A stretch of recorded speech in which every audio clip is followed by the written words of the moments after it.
नमस्कार साथियों, आज की हमारी कक्षा बहुत विशेष होने वाली है। धरती आबा को हमारी कक्षा समर्पित है। 15 नवंबर को पूरे देश में जनजाति गौरव दिवस मनाया जाता है और मध्य प्रदेश में यह विशेष हो जाता है क्योंकि हमारा राज्य जनजाति संस्कृति से सुशोभित है और जनजातियां हमारे मध्य प्रदेश को सोने पे सुहागा बनाती है, आनंद को सुखद बनाती है। तो इस तरह से मध्य प्रदेश में हमारी कक्षा जो है वह आज कुछ विशेष जनजाति फैक्ट लेकर भी आपके सामने आई है और जो कि करंट अफेयर्स का भी काम करेंगे और साथ ही साथ हमारी नवंबर माह की प्रतिदिन की कुछ गतिविधियां। पेशा कानून मध्य प्रदेश में 15 नवंबर 2022 से पूर्ण रूप से लागू हुआ है। साथियों, मध्य प्रदेश में 15 नवंबर 2022 से पेशा कानून पूर्ण रूप से लागू हुआ है। अब यह पेशा कानून क्या है? साथियों, पेशा कानून एक ऐसा कानून है जो जनजातीय ग्रामों में वहां की ग्राम सभा को महत्वपूर्ण निर्णय लेने का अधिकार देता है। ग्राम पंचायतों में ग्राम सभा होती है और ग्राम सभा के जो सदस्य होते हैं वो वहां के मतदाता होते हैं।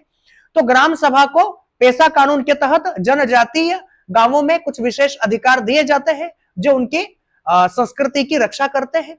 उदाहरण के लिए कि अगर सरकार के द्वारा भूमि अधिग्रहण की जाएंगी तो भूमि अधिग्रहण वहां की ग्राम सभा के निर्णय के बाद ही किया जाएगा।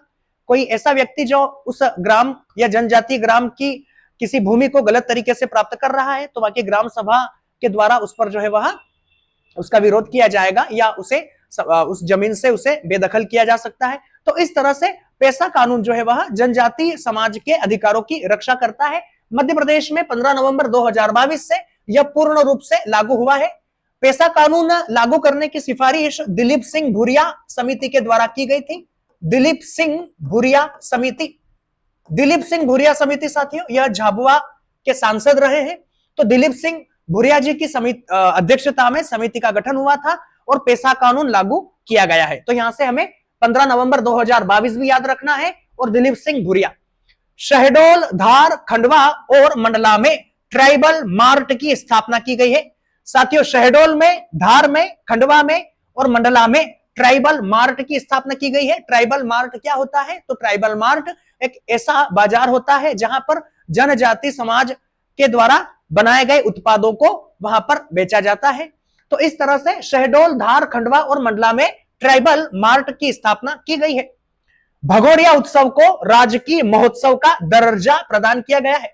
साथियों, भगोरिया महोत्सव को राज्य सरकार के द्वारा राजकीय महोत्सव का दर्जा दिया गया है। यह भील जनजाति का एक पवित्र और बहुत महत्वपूर्ण उत्सव है। तो यहां पर राजकीय महोत्सव का दर्जा राज्य सरकार ने दिया है।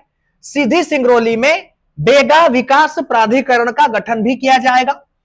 साथियों, यह प्रश्न हमारे लिए करंट अफेयर्स के साथ साथ संस्कृति और अन्य विषयों को भी कवर करेंगे। तो सीधी सिंगरौली में बेगा विकास प्राधिकरण का गठन किया जाएगा, तो यह भी हमें याद रखना है। पंचमढ़ी अभ्यारण्य का नाम राजा भभूत सिंह के नाम पर कर दिया गया है।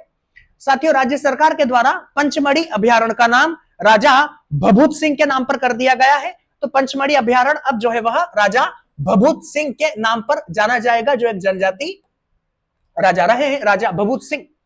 जबलपुर एयरपोर्ट और मदन महल फ्लाईओवर रानी दुर्गावती के नाम पर कर दिया गया है। साथियों, जबलपुर एयरपोर्ट हुआ या मदन महल फ्लाईओवर हुआ जिसका हाल ही में लोकार्पण हुआ था, बनाया था, तो इसका भी नाम जो है वह रानी दुर्गावती के सम्मान पर रखा गया है, जबलपुर एयरपोर्ट का और मदन महल फ्लाईओवर का। बेगा, सहरिया और भारिया को 1500 रुपए प्रति माह आहार अनुदान प्रदान किया जा रहा है। प्रश्न आपसे पूछा जा सकता है कि मध्य प्रदेश में बेगा, सहरिया और भारिया जो कि विशेष रूप से पिछड़ी जनजातियों की श्रेणी में आती है, तो उन्हें राज्य सरकार के द्वारा 1500 रुपए का प्रति माह का जो है वह आहार अनुदान प्रदान किया जाता है अलग से। तो बेगा, सहरिया और भारिया को 1500 रुपए प्रति माह आहार अनुदान दिया जाता है। तेंदु पत्ता संग्रहण करने वाले जनजाति श्रमिकों को 4000 रुपए प्रति बोरा उपलब्ध करवाया जा रहा है। साथियों, मध्य प्रदेश में जनजाति समाज की आर्थिक योजनाओं से भी एमपीपीएससी में प्रश्न आते हैं और इस तरह के प्रश्न जैसे जनजाति तांत्या भील स्वरोजगार योजना से संबंधित प्रश्न हुए हो आपके, तो इस तरह के प्रश्न भी हम लेकर आए हैं। तेंदु पत्ता संग्रहण करने वाले जो लोग हैं जनजाति श्रमिक, उनको 4,000 रुपए प्रति बोरा अब सरकार उपलब्ध करवा रही है। यहां पर इनकी राशि आपसे पूछी जा सकती है। पहले साथियों यह 3,000 रुपए थी, उसे बढ़ाकर 4,000 रुपए कर दिया गया है। साथ ही साथ यहां से एक योजना भी निकल कर आती है कि तेंदुपत्ता का संग्रहण करने वालों के लिए चरण पादुका योजना भी सरकार के द्वारा जो है वह चलाई जा रही है। चरण पादुका योजना जो उन्हें पादुका उपलब्ध करवाएंगी ताकि उनके पैरों को कष्ट ना हो। तो तेंदुपत्ता संग्रहण करने वालों जनजाति श्रमिकों को 4,000 रुपए प्रति बोरा उपलब्ध करवाया जाएगा, जो 3,000 से बढ़ा दिया गया है। अबुआ राज एते जाना, महारानी राज टुंडू जाना, यह नारा बिरसा मुंडा ने दिया है। साथियों भगवान बिरसा मुंडा के द्वारा यह नारा दिया गया था कि अबुआ राज एते जाना, महारानी राज टुंडू जाना। इसका अर्थ होता है कि महारानी का राज गया और अब हमारा शासन चलेगा। आप समझ सकते हैं कि वो कितने बड़े राष्ट्रभक्त थे। भगवान बिरसा नायक जो है वह अपनी मातृभूमि के लिए कितने अनमोल विचार रखते थे, है ना, कि उनको अपनी मातृभूमि से स्नेह था, कि विक्टोरिया महारानी के ऊपर उनका जो है तंज था कि अबुआ राज एते जाना, महारानी राज टुंडू जाना, कि अंग्रेज यहां से जाए और हमारा भारतीयों का शासन होगा। तो ये नारा आपसे पूछा जा सकता है, बिरसा मुंडा के द्वारा दिया गया है। पन्ना के हीरे को मिला जीआई टैग। साथियों यहां से हमारे नवंबर माह के करंट अफेयर्स शुरू हो जाते हैं, जो प्रतिदिन हम करते हैं। पन्ना के हीरे को जीआई टैग प्रदान किया गया है। साथियों पन्ना के हीरे को जीआई टैग के लिए 2023 में आवेदन दिया गया था। 2023 में इसका आवेदन किया गया था और राज्य मध्य प्रदेश में पन्ना को जो है वह हीरे को जीआई टैग प्रदान कर दिया गया है। तो इस तरह से मध्य प्रदेश में हमने जीआई टैग की एक विशेष कक्षा आपके लिए बनाई भी है, जहां पर मध्य प्रदेश के सभी जीआई टैग की हमने विस्तार से जानकारी उपलब्ध करवाई है। तो उसमें आप एक चीज और जोड़ सकते हैं, पन्ना का हीरा। उज्जैन में 8,000 करोड़ का मेगा सोलर प्रोजेक्ट का नवंबर माह में भूमि पूजन किया जाएगा। साथियों मध्य प्रदेश अक्षय ऊर्जा के उत्पादन में जो है वह बहुत बड़ी बड़ी योजनाएं लेकर आ रहा है और ऐसे में उज्जैन के अंदर 8,000 करोड़ का मेगा सोलर प्रोजेक्ट का नवंबर माह में भूमि पूजन करना है। तो एक और बड़ी योजना नवंबर माह में मध्य प्रदेश को मिलेगी उज्जैन के अंदर सोलर प्रोजेक्ट के रूप में। यह 8,000 करोड़ की होगी मेगा सोलर प्रोजेक्ट उज्जैन के अंदर। मध्य प्रदेश में बोधि बंधान अभियान 15 नवंबर से 30 दिसंबर तक चलाया जाएगा। साथियों मध्य प्रदेश में बोधि बंधान अभियान चलाया जाएगा 15 नवंबर से 30 दिसंबर तक।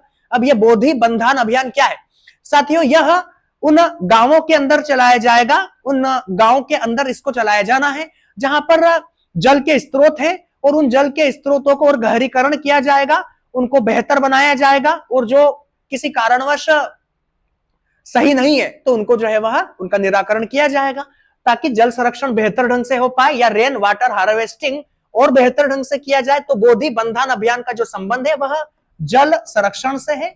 आप इसे जल संरक्षण से जोड़ सकते हैं कि गांवों में जल के जो संसाधन है या जो स्रोत है उनका गहरीकरण किया जाएगा, उन्हें पुनः बेहतर किया जाएगा। तो बोधि बंधान जल संरक्षण आपका 15 नवंबर से 30 दिसंबर तक चलाया जाएगा। खंडवा की कावेश्वर पंचायत देश की दूसरी सर्वश्रेष्ठ पंचायत का जल संरक्षण के क्षेत्र में राष्ट्रीय जल पुरस्कार से सम्मानित होंगी। साथियों भारत सरकार के द्वारा राष्ट्रीय जल पुरस्कार 2024 प्रदान किए जाएंगे। राष्ट्रपति द्रौपदी मुर्मू के द्वारा यह प्रदान किए जाएंगे। हमने आपको बताया था कि पश्चिमी भारत या पश्चिमी क्षेत्र के संदर्भ में हमारे खरगोन जिले ने पूरे देश में पहला स्थान हासिल किया है, जिन्हें राष्ट्रपति द्रौपदी मुर्मू जी के द्वारा सम्मानित भी किया जाएगा। तो देश में पश्चिमी क्षेत्र में हमारा खरगोन पहले स्थान पर है, तो वहीं पंचायतों के क्षेत्र में हमारे खंडवा की कावेश्वर पंचायत को देश में दूसरी सर्वश्रेष्ठ पंचायत का स्थान दिया गया है जल संरक्षण के संदर्भ में। तो यह राष्ट्रीय जल पुरस्कार से सम्मानित होगी राष्ट्रपति द्रौपदी मुर्मू जी के द्वारा। तो इस तरह से हम आज आपके लिए लेकर आए थे कुछ विशेष जनजातीय प्रश्न भी जो करंट अफेयर्स का भी काम करेंगे और साथ ही साथ नवंबर माह के हमारे प्रश्न। कल हम आएंगे नवंबर माह के नए करंट अफेयर्स के साथ। प्रतिदिन की कक्षा के इस कार्यक्रम को जारी रखेंगे। तो क्लास को यह समाप्त करते हैं। धन्यवाद।